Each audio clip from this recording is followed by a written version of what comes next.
Coining dies. Dies in which the coining or sizing operation is performed is called coining dies. Coining dies are usually kept with a lesser dimension than the forging dies.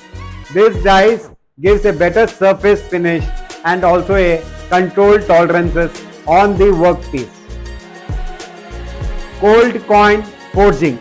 A forging that has been restruck cold in order to hold closer face distance tolerances.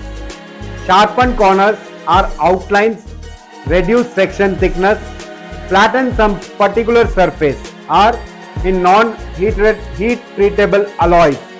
This and increases the hardness. This is called cold coining process.